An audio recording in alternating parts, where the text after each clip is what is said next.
এই বাঁধাকপির নতুন একটা রেসিপি করে দেখাবো, তোমরা দেখতে থাকো।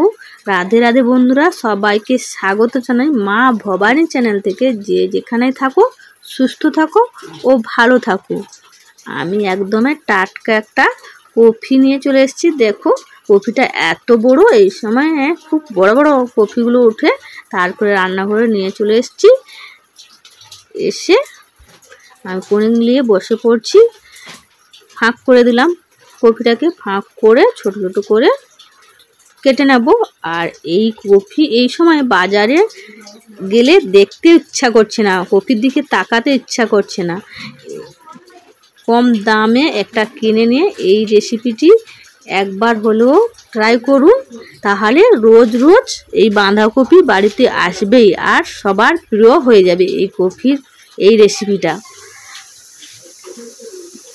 আর কপিগুলো সুন্দরভাবে কাটা হয়ে গেছে। তারপরে আমি সুন্দরভাবে জল দিয়ে পরিষ্কার করে ধুয়ে নিয়ে চলে এসেছি।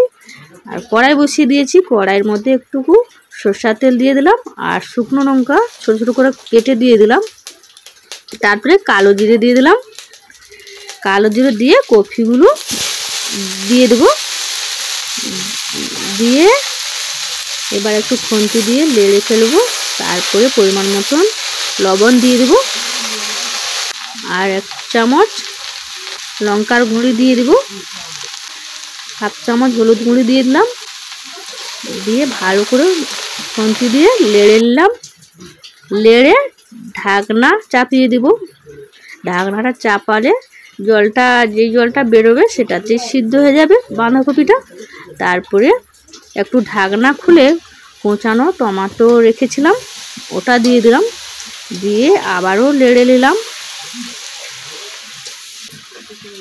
নেড়ে আমি এখানে 3-4টা মতো বড় সাইজের আলু সিদ্ধ করে রেখেছিলাম, সেই আলুগুলোকে ছাড়িয়ে দেব।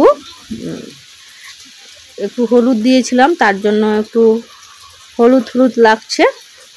দিয়ে সেই সিদ্ধ আলু ছাড়ানোগুলো এই কফির উপরে ভালো করে হাত দিয়ে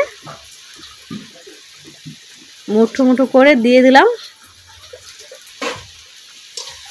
সিদ্ধ আলুগুলো ভালো করে চটকিয়ে দিয়ে দিলাম এবং খুন্তি দিয়ে আরও কিছুটা সুন্দরভাবে ঠেসে দিলাম।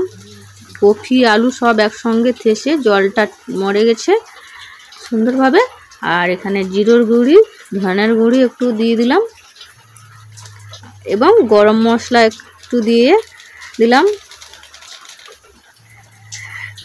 তারপরে এখানে রসুন কুচি নিয়েছি, পেঁয়াজ কুচি নিয়েছি, ছড়িয়ে দিলাম উপরে। তারপরে খুন্তি দিয়ে ভালো করে কষিয়ে নেব।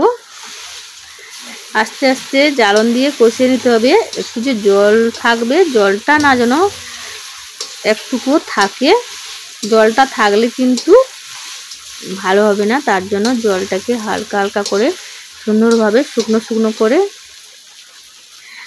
তৈরি করে নিতে হবে বাঁধাকপিটাকে। তারপরে হয়ে গেছে বাঁধাকপিটা। তারপরে আর একটা জাম নিয়ে বা পাত্র নিয়ে পাত্রে ঢেলে নিলাম। এবার কড়াইটাকে বসিয়ে দিলাম। বসানোর পরে ঢাকনা খুলে নিলাম। কফিটা সুন্দর রান্না হয়ে গেছে, দেখতেই তো পাচ্ছ কত সুন্দর, কালারটাও কত সুন্দর চলে এসছে। আর একটা থালাতে কিছুটা পরিমাণ কফিগুলো নিয়ে নিলাম। তারপর আমি এখানে বাটিতে বেসন নিয়েছি, বেসনে 3 চামচ, চা চামচে 3 চামচ বেসন দিয়ে দিলাম। আর এখানে কর্নফ্লাওয়ার আছে, কর্নফ্লাওয়ারটা 2 চামচ দিয়ে দিলাম। দিয়ে হাত দিয়ে ভালো করে মাখিয়ে নেব সব একসঙ্গে।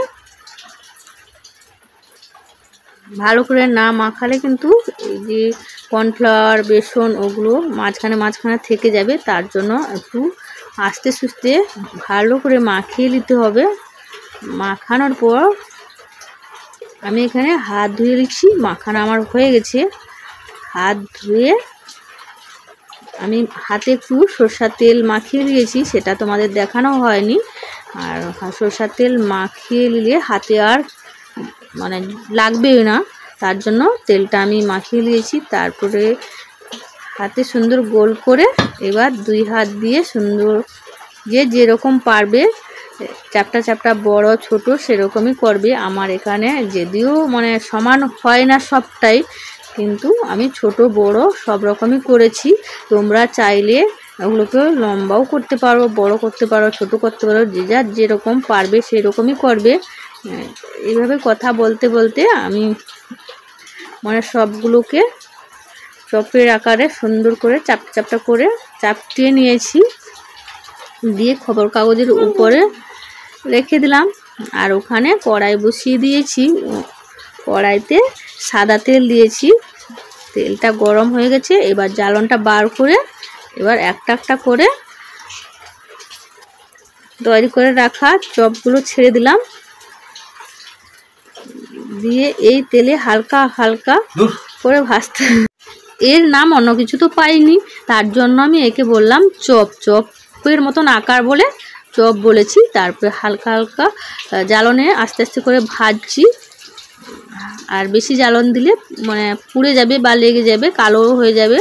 তার জন্য একটু সময় দিয়ে হাতে উল্টে পাল্টে সুন্দর করে ভেজে নিয়েছি। দেখো বেশি একটু ভাজা হয়ে গেছে, তো বেশি করে ভাজলে একটু খুবই সুন্দর লাগবে খেতে। হয়ে গেছে, এবার নিলাম একটা পালিয়ে সুন্দর করে রেখে দিলাম। এগুলো আমার ভাজা সব কমপ্লিট হয়ে গেছে।